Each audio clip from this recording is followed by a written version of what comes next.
ultimate fanfare.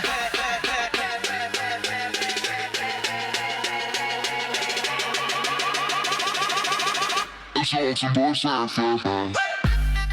Welcome to this episode of the Play Action Podcast. What's going on, man? It's been an exciting week of football, man. We got Brandon here. We got Colin. What's up, bro?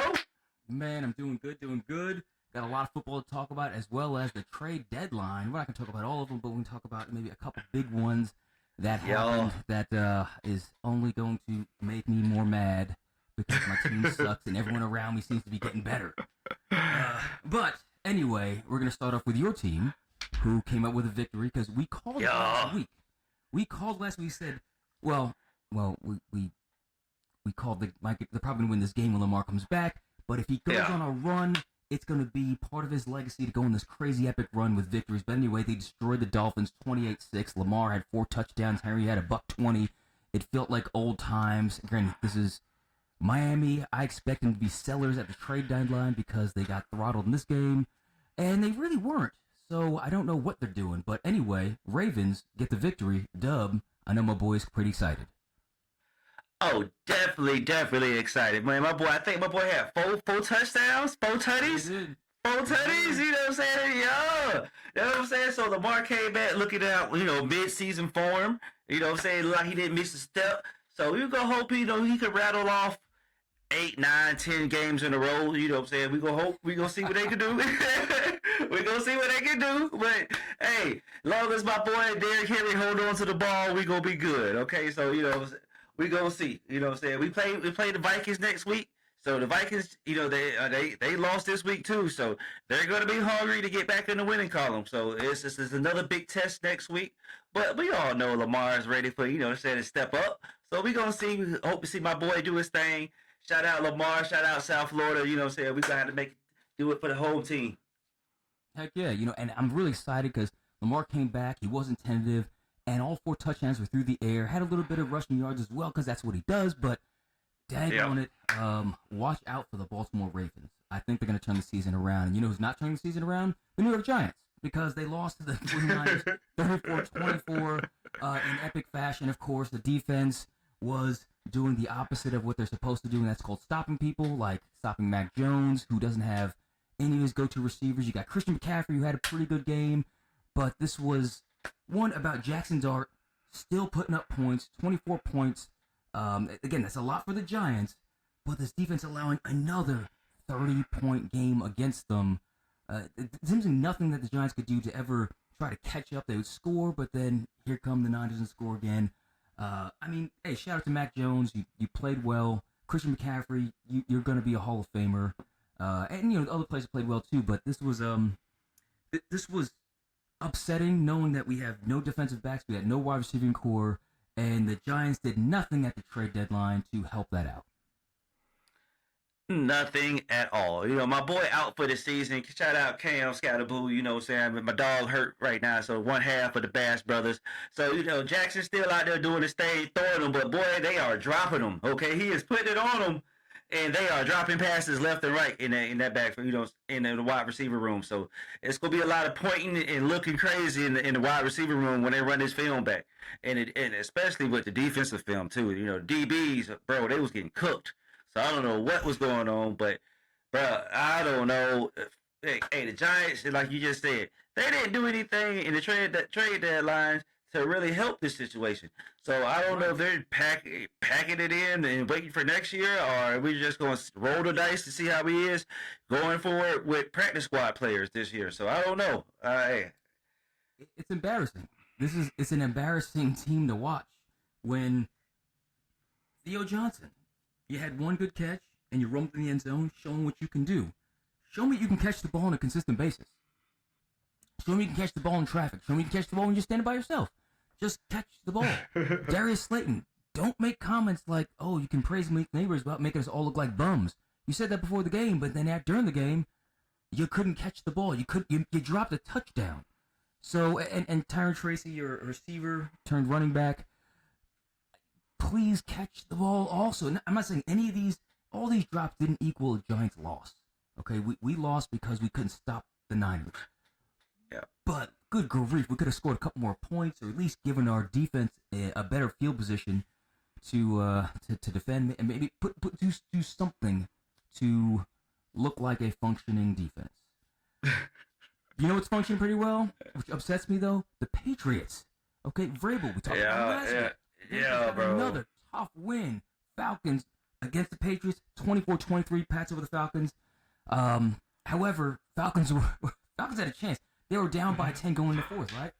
They get a field goal. Then they have a crazy throw to Drake London, who had an amazing catch in the end zone. And then you miss the extra point to lose the game? The Falcons looking like the Giants, finding ways to lose. I mean, but shout out to Drake London. He had 3 touchdowns on that game, and he was looking like a true stud. However, Patriots win again under Mike Vrabel's influence and leadership. Hey, yeah, shout out my Uncle Bob. He pointed out how the Falcons are looking like the mid-2000s Florida State teams. The wide lefts, wide rights, back and forth. Because, bro, they cut the other kicker a couple weeks ago and brought this new guy in. And he has been not better than the ass kicker. I don't know what is going on. I don't know what is going on, bro. This is terrible. Like, to lose a game like that, that's gut-wrenching. But shout out my boy Terrell Jennings for the Patriots. The running back from Florida A&M got his first touchdown in the NFL. They just had to move him up for some injuries. So I got to, shout out my boy. So, but yeah, the Patriots, hey, Mike Vrabel, didn't doubt him. I don't know why the Tennessee Titans got rid of him, but I never doubted him at all. He reminds me of Campbell over there with the Lions. Yeah. He's just one of those football coaches. He's one of those coaches that you're going to be happy to play for, and you're going to run through a wall for this coach because this coach got your back. So he's one of those, dudes. So, hey, I'm all for it. I don't know. I think I heard some backdoor stuff, about the Titans. They didn't like his stature and how big he was and how intimidating he was. And I was like, bro, he can't help that in an office setting. This he's himself. But it's like, and that thought process in an NFL organization is beyond me because most of the dudes are large. So I'm crazy. Right. I don't know. So, hey, the Titans look like the Titans, why they look like the Titans and the Patriots are going up. So. True that. And you know who really surprised me? Next game was a shootout. Now, they both have the offenses to score a lot of points. They just don't do it very often. Bears, Bengals, 47-42. They scored 31 combined points in the fourth quarter. 31 points. When I think of Bears, Bengals in the fourth quarter, I'm thinking it's probably 7-0, 3-0, maybe 7-10 at the most. 31, and the Bears scored a last-second game-winning field goal. Flacco did everything he could. He had 4 touchdowns, but he had 2 picks. He lost a fumble. But to me, Bears, I need to give a shout-out to DJ Moore. Okay, he had 4 catches, 72 yards, but he also had one rush for a TD, and then he had a passing attempt for a touchdown as well. Yeah. Man, you came out and did everything you could possibly do to get your team a win, and they deserve to win because DJ Moore, dude, you're the man. Yeah, DJ Moore definitely did his thing. And Joe Flacco, he's just proving it. Once everybody gets out of Cleveland, they start balling. Because, dude, he lost, but, bro, put up 42 points. And I did see an interesting suggestion for all my Ohio fans. They suggested bringing the 2 teams together, the Bengals offense and the Browns defense, and make a super team because, bro, they're lacking whatever other teams they're lacking is their strength. So come on, like I don't know, the Bengals, Jamar Chase did another good game. I mean, he didn't have crazy, but hey, Joe Flacco did his thing, but your boy Caleb Williams, hey. He started being into a believer. He's looking good. This dude's looking legit. So I shout out to him, salute him for because there was some grumbling in Chicago at the beginning of the season. They didn't know how that pick, the number 1 pick, is gonna pay off. But hey, bro, it's this is year 3 or 2? 3. 3. That's what I thought. Yeah. And so. It should be that time he take that next step. So, and like you said, this is going to be he's projected to be the Bears' first 4,000-yard passer ever. So, yeah. His trajectory is going up. So, we just going to hope he stays healthy Cause bro, we gonna talk about it later on, but health wise, shout out my boy Jaden Daniels. Speedy recovery, bro. It wasn't a throwing arm, but bro, whoo, whoo. Yeah, that was rough. Oh yeah, that was rough. All right, I know I just went off topic, my bad. Oh, you're good, you're good. But hey, so I saw something online. It's kind of interesting, and they were saying, how good Joe Flacco's playing. Is Joe Burrow a system quarterback? Because Joe Flacco looks just as good as Joe Burrow did with this team. Yeah, I don't think Joe Burrow's a system quarterback. Yeah. Joe Burrow is super good, but just the fact that Flacco is playing so well, it does make you kind of think that maybe Flacco just needs to be in a system with a little better talent, and who knows how he's going to do. But right now he's looking pretty good. But he's suffering the same thing that Burrow had: no defense. And you drop 42 points, you shouldn't lose these games. But, hey, here we are. Here we are also with the Steelers getting another victory, but against the Colts. 27-20. Aaron Rodgers, 200 yards and 1 touchdown. Starting running back Jalen Warren, 15 carries for 31 yards, 2 yards a carry. I don't know how you win a game playing like that, but then when you consider what the Colts did, Daniel Jones, I'm not going to call him Indiana Jones today, Daniel Jones had 5 turnovers by himself, 3 picks, 2 lost fumbles. Is this just a bad day, or is Danny Dimes returning to the mean? Man, I think Indiana Jones he could get a bad game every once in a while, man. I ain't gonna do a dog like that, bro. Cause bro, and they speaking of that, he had that one bad game, and they said, know what? We believe in you, boy. We going all in. We going to get Sauce Gardner, bro. We going to get Sauce. We just lost. We just lost, and Aaron Rodgers put up 27 points. All right, but he won't do that again. So they would have got, Sauce Gardner. So, hey, that was a power move.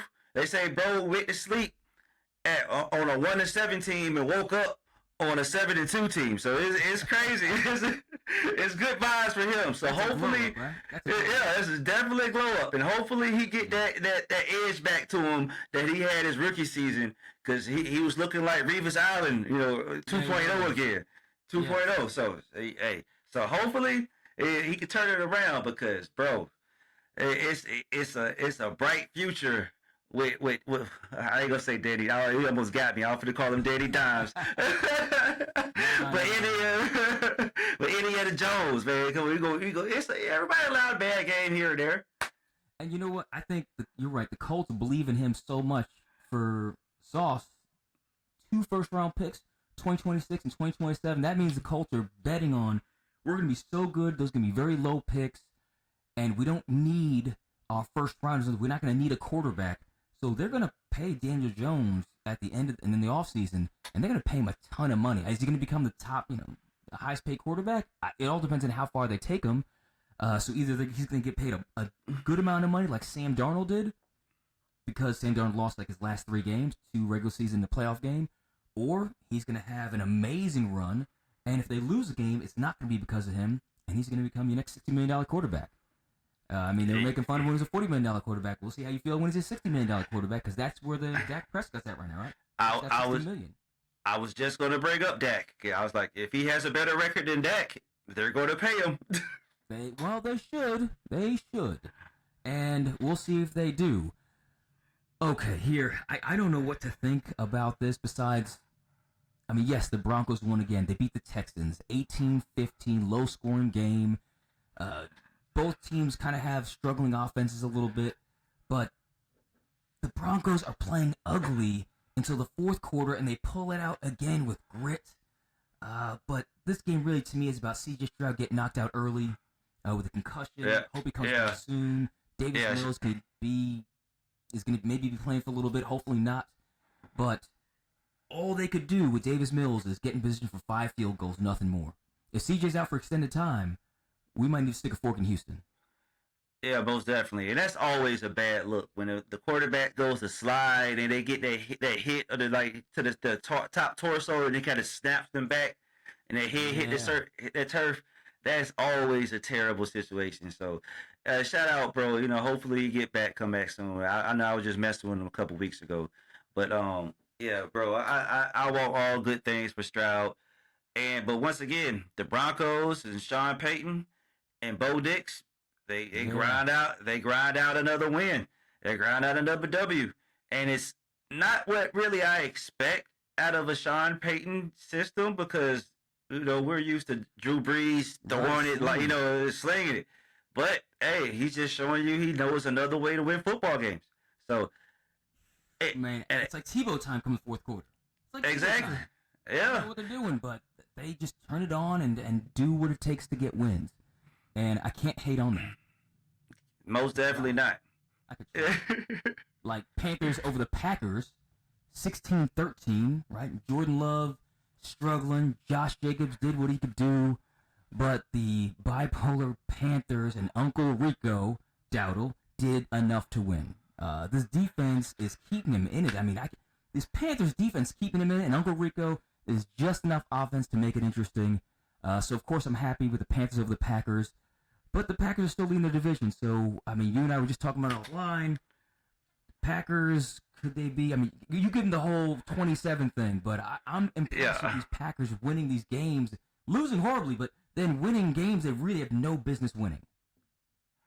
Oh, yeah, I definitely feel you because, like, sometimes, Packers, they look all world. And then sometimes they have games like this. So, hey, I'm in Atlanta, so I understand. We're flip floppy too. We just lost to the Panthers 33-0 a couple weeks ago. So, hey, I can't call it. The Panthers are looking like a surprise team. I think somebody just said like they're statistically like the Panthers has come in as an underdog in every game this season, and they have a winning record. So I don't know how, but hey, apparently they're doing something right. So like you just said, the defense is holding in because the defense held Love in check. That says something to me. So hey, shout out the Panthers. Y'all doing y'all thing out there. I don't necessarily know how y'all doing it, but hey, it is what it is. Yes. So the next thing we're talking about, I'm not going to talk about really any game stats except for the score. Bills Chiefs 28-21. Bills win. Josh Allen played well enough. The Bills played well enough, but this right here, here's a really cool, not game stat. Head to head, Josh Allen is undefeated against Patrick Mahomes, 6-0 in the regular season. Dude's a machine. However, in the playoffs, he is 0-4 against Patrick Mahomes. So, as much as like some of my friends and talking about, oh man, I think the Bills are gonna be the favorite in the Super Bowl, go to the Super Bowl this year. I say, well, they always beat the Chiefs in the regular season, and they always lose against the Chiefs in the playoffs. And I don't see anything different. Matter of fact, the last 5 years, the Bills lost to the Chiefs 4 times, and it was 3 years ago, right in the middle, they lost to that was to the Bengals when the Bengals went to the Bengals. Yep. The Bengals. So it's like you lost to the Chiefs, lost to the Chiefs, lost to the Bengals, lost to the Chiefs, lost to the Chiefs. You got to do something else for me to believe that you're going to beat them this year in the playoffs because you got to go against Chiefs. You got the Colts out there. You're going to have the Ravens out there. Okay, I don't know if the Bills have enough in them to beat all those horses. Okay, and Josh Allen, I love Josh. Josh Allen is a man's man. But you got to get over the Chiefs, and you got those other teams that are still waiting in the wings. Most definitely. He got to get over the Chiefs. And I don't know what the NFL was doing. I don't know how this wasn't flexed to the night game because this was the game of the week. Like everybody knows since a couple of years ago when they had that epic battle in the playoffs when it came down to whoever had the ball with enough time at the end of the game is the person that's going to win because both quarterbacks are balling. So this was always, you can always circle this game on the calendar because we know they're going to produce a good quality game. But this is the first time like Patrick Mahomes had like one of the lowest completion percentages of his career, and like I saw him actually get popped a couple times. Like it took take some hits, so I was like, okay, and no flags too. So the NFL is like, the NFL let them play a little bit. So it's like the golden boy status that he had for a couple years. I mean, it's still there somewhat, but bro, you lose the Super Bowl like that, it kind of like shows, it kind of exposes you. Question marks, yeah, because they're question marks, big time. Yeah, yeah. They lost the Super Bowl. 30 other teams didn't even go. So Oh, yeah. they were still good enough to go. Tells me, well, they were still good enough to beat everybody else in the AFC. Which means that includes the Bills. And Kansas City, by the way, didn't look that good last year. Remember, they were kind of like, okay, this could be the year Kansas City falls off. Their offense is broken. But come playoff time, they did enough to win Super Bowl. Obviously, the Eagles did what they did, and that's all she wrote. Speaking of all she wrote, Seahawks Commanders 30-14. Shout out Jaden Daniels, of course. Hope you recover well. Gruesome injury. It reminded me of going to the NBA when Rajon Rondo was pulled down by Dwayne Wade, and same thing, hyperextension, dislocated elbow, and he was done for the year. This wasn't blatant like that. Dwayne Wade pulled him down. This wasn't blatant like that, but it was a hip drop tackle again, caused another injury. Yeah. But on the other side of this, Sam Darnold, he did not have an incompletion until the second half. Okay? Matter of fact, he had 4 touchdowns before he had an incompletion. And he ended with a 97 QBR, which is almost perfect. They dominated the Commanders from wire to wire. And Jaden Daniels, just everyone knows, Jaden Daniels got hurt in the fourth quarter. So it wasn't like Jaden went down early. Seahawks were going to win this game no matter what. It's awful what happened to Jaden Daniels, but I could say Seattle is starting to look for real, because I didn't think too much about him because, Sam Darnold, how is he going to be after, getting beat up at the end of the Minnesota season? Yeah. But, man, they are starting to turn on. He's looking like early Minnesota Sam Darnold, worth the money they gave him. What you thinking, man? I feel you, but like you just said, last couple of games of the season, when it start getting cold outside and the games get tight, we got to see how Sam Darnold, because, bro, I'm with the regular season quarterbacks. They cool, but when the games start getting tight and the weather start getting cold, that's when real football starts getting played. And, January, February, that's what December for January, because February is, Super Bowl. But December, we gonna see in the next couple of weeks leading up with Sam Darnold. Are we going to get the real deal? Or are we going to get the same one from last year that starts folding? So I'm hoping that he holds tight and he can, because I think especially being out there in Seattle, you don't have as many eyes on you. True. Small market. So he doesn't have that much pressure on him, because I don't know. It might be a mental health thing with him, because he might not be able to take the pressure in the big time moments. The sports psychologist could do something, could really dial that out for, better than I can. But still, the late season, we got to see, what I'm saying? Because he has given us a body of work that has not produced late in the season. So yeah. That's all I'm saying. No, and those are all valid points. And right now you can look at the standings and say, man, Seattle is winning their division. They're leading the NFC West. They're winning, but they're tied with the Rams, both 6-2. But the Rams are streaking, and I'm saying Matt Stafford is looking good. If his back can stay healthy, yeah. To me, that's the favorite coming out of the NFC. Coming out of the NFC. And I would right now, if it's going to come down to the NFC Championship game, it's going to be the Rams and the Eagles.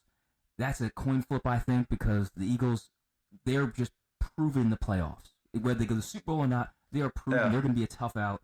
But goodness gracious, Devontae Adams and Puka Nacua and obviously Sam Darnold, Sean McVay is coaching his butt off. They're looking good. The only bad thing, the only Achilles heel I feel like for the Rams, I don't know who their running back is. Kyron Williams. Yeah, exactly. He's good. Kyron Williams is good, but remember, this is a passing offense. They're not going to need him as much. But when they need to run him, he runs hard. I feel you. It's just, playoff football. You usually lean on your running back, a little bit, when playoff football. I think most coaches do. Most coaches should. Sean McVay's not one of those guys. Yeah. But it wouldn't surprise me when it come playoff time, like you're saying, they're going to run the ball more, but he's going to have more exotic run plays, because when you got 2 number ones out there and you got a quarterback like Matt Stafford, you got to be able to run the ball, right? Especially in the playoffs. And I think he's going to get Kyron Williams involved, and I think they're going to do okay. But again, I think so. We'll see. We'll see. Like I said, the jury's out. They haven't been in there in a while, so I'm with you there. I got you. One thing I just want to talk about the NBA, and I'm done. So the only things I talk about the NBA right now just because it bothers me with Ja Morant. I'm not a Ja Morant fan. I'm not against him, not for him. He's just another player to me. However, when your young player gets suspended, again, now granted, the other time he got suspended, he was just being foolish. He's being an idiot with the gun stuff. But I think he's kind of getting typecast. So anyway, he gets suspended. He just came back, had a decent game for detrimental conduct to the team. And what happened was, he came back after his injury, played a couple games, he's averaging like 20-some-odd minutes a game. Didn't have a great game. Was asked about, hey, what can you guys do? And he responds with, well, if you ask the coaching staff, they'll probably say don't play me. And then, they ask him, well, it's about the coach, and he just said, go ask the coach. Go ask the coaching staff. Which, to me, is a normal response. You hear a lot of coaches say that, you need to go ask the player. Oh, what do you need to play? Go ask the player. And that's, to me, that seems okay when the coaches say that. But Ja Morant got suspended for that. And I think that it's a problem when you have a brand new coach, first-year coach, beginning of the season. You're not even done with the first quarter of the season, and you're going to go and throw your star player under the bus by just suspending him instead of like having a talk with him. Hey, let's talk it out. This, that, the other. I feel like he's just trying to flex and say, look, I'm the adult in the room, and you're the child. You're going to do what I say, the way I say it. And I think that's a recipe for disaster in terms of the long term of the season because you're going to lose the team. It's going to be difficult if you want to get free agents because like no one's going to want to play for a guy like that, especially if you're brand new. You have no cred. Like, you got no championships under your belt. I don't even know where he came from. I'm sure he was successful where he came from because he's a head coach now. But dude, cut it out. Just I am not going to watch the Memphis Grizzlies. Because I don't even want to see. I don't even know what this coach looks like, and I don't want to see what he looks like. That really just turned me off to the NBA when I see stuff like that. I definitely feel you because that situation was crazy when I read up on it and I heard about it, and I was like, he got suspended for what? And I was like, oh, come on, bro. And then like he just mentioned, he's a brand new coach. Like this is a way to lose the locker room real quick. This is by far the star player, by far the favorite player on the team. So it's like you suspend the favorite player for little of nothing. Nothing. We're going to see and we're going to see like you just mentioned, no free agents who are going to come play for you. No other superstars going to want to come play for you, and you're already in Memphis. Like that's murder capital of the world right now. One of them. So it's like, bro, like, it's already a hard sell. Kenyon Martin was just on one of the podcasts recently talking about if I ever got traded to Memphis, I told my agent I'll retire before I go there. And I was like, bro, what? So like that's a hey bro, and you don't want that crazy walking around Memphis. I'm just saying, like he might not make it. So it's already a hard, yeah, one or the other. But it's not like a good situation to be in, like to be a free agent trying to sell somebody to go to Memphis anyway. But then the coach is already acting like this. It's not setting a good precedent. He's trying to like. Make an example. I think it's going to backfire as well.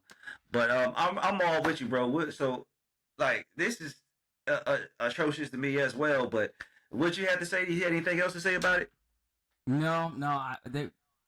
I'm hoping that they turn it around. I'm hoping the coach maybe is just trying to use some tough love. Maybe the culture in Memphis is broken. I don't know. I don't think it's the way to fix it. I think you fix it with fixing. I think you fix it with building relationships. I think you fix it by building rapport, having an open conversation, having your star understand where you're coming from. So when they put the mic in front of his face, like most players with coaches that they want to play for, they defend their coach, they defend the coaching staff, defend the ownership, defend the team, defend the city. And you're not giving any reason why Ja Morant should do any of that, or any reason why any of the players should do that. But again, we're fans. We don't see what's behind the scenes. Maybe there's more to it that we don't know about. I'm hoping there's more to it. But again, I'm not going to watch Memphis. If I see the news come up there, I'll read it. If something comes out of Memphis just for the sake of, hey, I want to know what's going on. But I'm not going to watch that team. Like I said, I seriously don't even see that guy's face. Yeah, I don't really know who the coach is. It kind of makes me not want to go look him up to see who he is anyway, but it's kind of crazy. But, man, like I say, man, I appreciate everybody for tapping in, man. Like, look, social media is going crazy. YouTube has been doing numbers, good numbers. So I appreciate y'all tapping in, like, commenting, and subscribing. We're going to make sure we tap into all, reply back to all the comments. So, man, appreciate y'all for y'all tapping in this week. And we'll see y'all again next week. Peace. Welcome to the show where the game comes alive. Breaking down the plays, we keep the spirit high. From the field to the mic with passion and flair. It's the Play Action Podcast, your ultimate fanfare.